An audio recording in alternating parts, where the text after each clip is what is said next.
Hello everyone, welcome to the golden days career point. Spotting errors की series में ये नवी class है और इस क्लास में भी एसएससी एग्जाम्स में प्रीवियस ईयर्स में जो स्पॉटिंग एरर्स से क्वेश्चंस आए हैं उनमें से 10 सेंटेंसेस को यहाँ पे हम लोग पढ़ेंगे, उनका एनालिसिस करेंगे और एरर फाइंड आउट करेंगे। चलिए शुरू करते हैं क्लास को। पहला सेंटेंस चलिए पढ़ते हैं। इसमें लिखा हुआ है some of the richest business magnate live in Mumbai. ठीक है, अब देखेंगे पहले इसका हिंदी अनुवाद देखते हैं क्या निकल रहा है। सम ऑफ द रिचेस्ट माने सबसे अमीर, बिजनेस मैग्नेट, यहाँ पर बिजनेस मैग्नेट का मतलब होता है व्यापार करने वाले, ऐसे ऐसी कंपनी या फिर ऐसे लोग जिनका ज्यादा से ज्यादा प्रोडक्ट लोग यूज करते हो। ठीक है, बहुत बड़े बिजनेसमैन से यहाँ पर तात्पर्य हो जाएगा इसका। ठीक है, अब समझते हैं। देखिए बताया गया some of the richest business magnate live in Mumbai, मतलब कह रहे हैं कि बहुत अमीर, ठीक है, बहुत अमीर कुछ जो बिजनेस मैग्नेट है वो मुंबई में रहते हैं।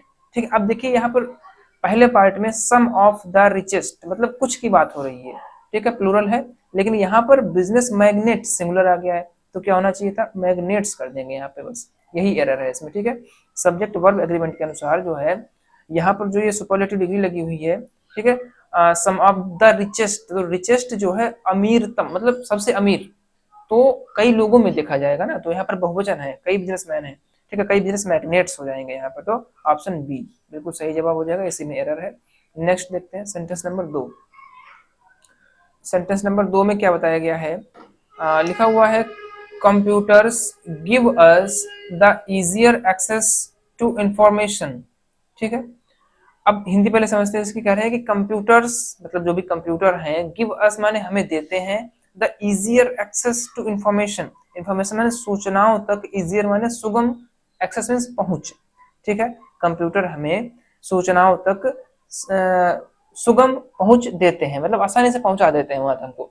अब देखिए यहाँ पर जो ये डिग्री लिखी हुई है इजियर, ठीक है, इजियर जो है वो कॉम्पिटिटिव डिग्री है, लेकिन यहाँ पर कंप्यूटर्स जो है वो सबसे ज्यादा सुगमता से हमें सूचनाओं तक पहुंचाते हैं। और पहली बात तो यहाँ पर आर्टिकल द का यूज हुआ है, इस हिसाब से भी ये जो है डिग्री कौन सी होनी चाहिए, सुपरलेटिव डिग्री होनी चाहिए, इजिएस्ट।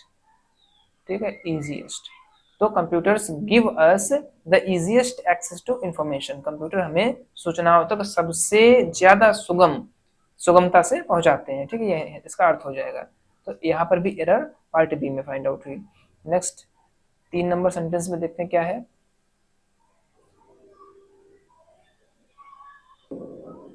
हाँ देखिए लिखा हुआ है I don't have any money to spend for luxuries.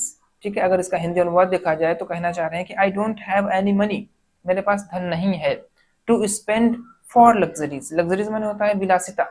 ठीक है, बहुत ज्यादा सुख सुविधा की इच्छा रखने वाला, तो कह रहे हैं कि इसके लिए हमारे पास पैसा खर्च करने के लिए नहीं है। अब देखिए एरर फाइंड आउट करते हैं। आई डोंट हैव बिल्कुल सही, कोई एरर नहीं इसमें। एनी मनी, ठीक है, ये टू लगा हुआ है इन्फिनेटिव, यहाँ तक कोई एरर नहीं है। सी पार्ट में स्पेंड, यहाँ पर जो ये फॉर लगा हुआ है, ठीक है, स्पेंड फॉर नहीं होगा, स्पेंड ऑन, ठीक, लग्जरी विलासिता पर खर्च करने के लिए मेरे पास कोई धन नहीं है, तो ऑप्शन सी में एरर हो जाएगी। यहाँ पर प्रीपोजिशन ध्यान रखेंगे, स्पेंड ऑन लग्जरीज, ठीक है, किसी के ऊपर खर्च करने के लिए। नेक्स्ट किसी पर कह रहे हैं, ठीक है, विलासिता पर खर्च करने के लिए मेरे पास धन नहीं है। अगला सेंटेंस नंबर 4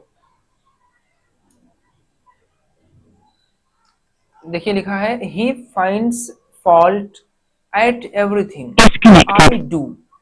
ठीक है, अब यहाँ पर देखें he finds fault at everything I do, अगर इसका हिंदी अनुवाद देखा जाए तो क्या निकलेगा, ही फाइंड्स माने वह पा लेता है या फिर ढूंढ लेता है गलती, एवरीथिंग माने सब कुछ, हर जो भी, आई डू मैं करता हूँ, कह रहा है कि मैं जो भी करता हूँ उसमें वह गलती ढूंढ लेता है।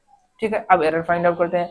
ही के साथ में यहाँ पर प्रेजेंट इंडेफिनिट के हिसाब से यस या यस लगा हुआ है, वर्ब बिल्कुल सही है, कोई एरर नहीं है। आगे देखेंगे एट एवरीथिंग, यहाँ पर प्रीपोजिशन एट मीन्स होता है पर, जबकि कह रहा है कि मैं जो भी करता हूँ उसमें वह गलती ढूंढ लेता है, तो क्या होना चाहिए, इन। ठीक है, he finds fault in everything I do, मैं जो भी करता हूँ उसमें वह गलती ढूंढ लेता है, तो बी पार्ट में एरर यहाँ पे फाइंड आउट हो गई, प्रीपोजिशन एट के स्थान पर इन होना चाहिए यहाँ पर। ठीक है, नेक्स्ट देखते हैं सेंटेंस नंबर 5। इस सेंटेंस में लिखा है the kitchen need painting badly and I must get it done. ठीक है, अब अगर इसका अर्थ देखा जाए, कह रहा है द किचन नीड, मतलब रसोई घर को आवश्यकता है, पेंटिंग माने पुताई की, बैडली माने बहुत सख्त जरूरत है पुताई करने की, and I must get it done, और मैं इसे करूंगा, अवश्य अवश्य करूंगा। ठीक है, अब एरर फाइंड आउट करते हैं। देखिए पहले जो पहला पार्ट है द किचन, इसमें तो कोई एरर नहीं है। पार्ट बी में यहाँ पर जो ये एडवर्ब बैडली लगा हुआ है, ये वर्ब से पहले, देखिए नीड, ठीक है, नीड से पहले तो क्या है, ये बैडली उठा करके पहली बात तो यहाँ पे आएगा हमारा द किचन बैडली। ठीक है, अब देखेंगे ये वर्ब लगी हुई है नीड, अगर हम लोग सब्जेक्ट वर्ब एग्रीमेंट को हिसाब से यहाँ पे लगाएंगे तो किचन जो है वो सिंगुलर है, सिंगुलर सब्जेक्ट है। ठीक है, तो और वर्ब यहाँ पर प्रेजेंट इंडेफिनिट के हिसाब से अगर सिंगुलर बनाएंगे तो एस या ईएस का यूज होता है, तो नीड्स हो जाएगा। पूरा सेंटेंस क्या बनेगा इस तरीके से। ठीक है, बैडली यहाँ से हट जाएगा, बना है the kitchen badly needs painting and I must get it done. यहाँ पर भी एरर पार्ट बी में फाइंड आउट हुई। ठीक है, तो यहाँ पर एक तो एडवर्ब का प्लेस ध्यान रखेंगे, और दूसरी बात सब्जेक्ट वर्ब एग्रीमेंट के हिसाब से किचन के साथ में सिंगुलर वर्ब का यूज होगा। नेक्स्ट सेंटेंस देखते हैं, सेंटेंस नंबर 6। सेंटेंस नंबर 6 में क्या बताया गया है, लिखा हुआ है we have finished our work 3 hours ago and have been waiting for you since then। ठीक है, अगर इसके हिंदी अनुवाद की बात की जाए तो क्या होगा, we have finished our work, हमने अपना कार्य समाप्त कर लिया है, क्योंकि हैव के हिसाब से है। 3 hours ago, 3 घंटे पहले। ठीक है, एंड हैव बीन वेटिंग, और इंतजार कर रहे हैं, फॉर यू, आपका, सिंस देन, तब से। ठीक है, तब से आपका इंतजार कर रहे हैं, कब से, 3 घंटा पहले काम खत्म कर लिया था, तब से आपका इंतजार। अब देखिए काम पहले खत्म किया गया ना, तो पहला जो क्लास यहाँ पे है ये किसमें होना चाहिए था हमारा, ये पास्ट टेंस में होना चाहिए, तो हैव हट जाएगा यहाँ से, पास्ट इंडेफिनिट में आ जाएगा।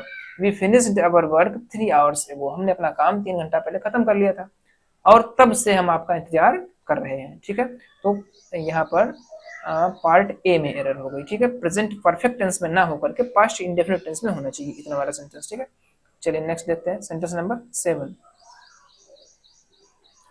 सेंटेंस नंबर 7 में हाँ देखते हैं, लिखा हुआ है several guests noticed mister Sharma falling back in his chair and gasping for breath. ठीक है, अब पहले तो इसकी अनुवाद देखते हैं, हिंदी क्या है। सेवरल मीन्स कई, गेस्ट मीन्स मेहमानों ने, नोटिस किया या फिर देखा, mister Sharma falling back in his chair, अपनी कुर्सी में पीछे गिरे हुए थे, एंड गैस्पिंग फॉर ब्रीथ, और सांस लेने के लिए संघर्ष कर रहे, मुंह खुला हुआ था उनका। ठीक है, संघर्ष कर रहे थे सांस लेने के लिए, बड़ी मुश्किल से सांस ले पा रहे थे। तो अब देखिए यहाँ पर एक एक पार्ट में देखते हैं, पहले में क्या है सेवरल। अब देखिए सेवरल माने कई होता है, ठीक है, और मैनी माने भी कई होता है ना, मैनी मीन्स भी कई होता है।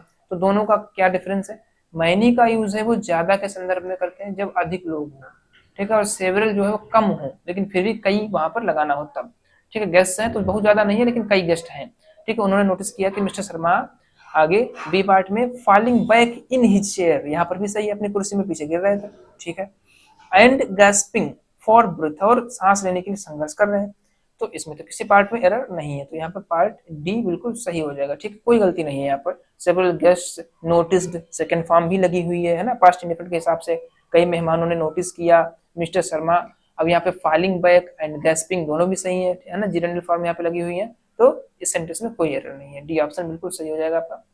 अब बढ़ते हैं नेक्स्ट सेंटेंस नंबर 8 की तरफ। क्या लिखा हुआ है, many a man want to be rich quickly. ठीक है, हिंदी अनुवाद क्या होगा, मैनी अ मैन, आदमी बहुत जल्दी, क्विकली माने बहुत ही जल्दी, वांट टू बी रिच माने अमीर बनना चाहता है, अमीर होना चाहता है। ठीक है, तो प्रेजेंट इंडेफिनिट है ना, चाहता है मतलब प्रेजेंट इंडेफिनिट है। अब प्रेजेंट इंडेफिनिट के हिसाब से अगर सब्जेक्ट वर्ब एग्रीमेंट की बात की जाए तो यहाँ पर अ मैन सिंगुलर के हिसाब से यहाँ पे मेन वर्ब में एस या ईएस लगा करके वर्ब को भी सिंगुलर बना लेंगे। ठीक है, यही एरर यहाँ पे हो गई थी, many a man wants to be rich quickly. ठीक है, सब्जेक्ट वर्ब एग्रीमेंट को ध्यान रखेंगे, टेंस जो भी है उसके अकॉर्डिंग वर्ब आएगी, या फिर जो आप यहाँ पर सब्जेक्ट है सिंगुलर है तो सिंगुलर वर्ब, प्लूरल यहाँ पर सब्जेक्ट है तो प्लूरल वर्ब। ठीक है, यहाँ पर पार्ट बी में एरर फाइंड आउट हुई। Next sentence number 9। Sentence number 9 में लिखा है make what you right and से मोर एब्जॉर्ब्ड एंड एंग्रोसिंग। ठीक है, अब देखिए इसके पहले हिंदी अनुवाद को समझते हैं। कह रहे हैं मेक मीन्स बनाइए, बनाइए। व्हाट यू राइट जो भी आप लिखते हैं और कहते हैं। कह रहे हैं कि जो भी आप लिखते हैं और कहते हैं उसको बनाइए। क्या बनाइए? अधिक। एब्जॉर्ब्ड का मतलब होता है रोचक, ठीक है, रोचक बनाइए। और एनग्रोसिंग का मतलब होता है मनोरंजक बनाइए, ठीक है। कह रहे हैं कि मेक व्हाट यू राइट, बनाइए आप जो भी लिखते हैं या कहते हैं उसे अधिक मनोरंजक और रोचक बनाइए, ठीक है। तो देखिए पहले पार्ट में मेक व्हाट यू राइट बिल्कुल सही है, कोई एरर नहीं है इसमें। प्लूरल है, सब्जेक्ट प्लूरल वर्ब भी आई है यहाँ पर, ठीक है, ठीक है। एंड से यहाँ पर भी सही है। मोर एब्जॉर्ब्ड एंड एनग्रोसिंग, यहाँ पर एरर मिल गई। देखिए यहाँ पर जेरेंडियल फॉर्म, ठीक है, आईएनजी फॉर्म यहाँ तो सही है, एनग्रोसिंग में सही है, लेकिन यहाँ पर इन्होंने थर्ड फॉर्म लगा दी, यही मिस्टेक हो गया, ठीक है। एब्जॉर्ब ना होकर के क्या होना चाहिए? एब्जॉर्बिंग होना चाहिए, ठीक है। तो ये सेम टाइप यहाँ पर जैसे एनग्रोसिंग लिखा है ऐसे यहाँ पर एब्जॉर्बिंग होगा। तो एरर किसमें फाइंड आउट हो गई? पार्ट सी में। नेक्स्ट सेंटेंस नंबर 10 और लास्ट सेंटेंस है क्लास का। देखिए क्या लिखा हुआ है।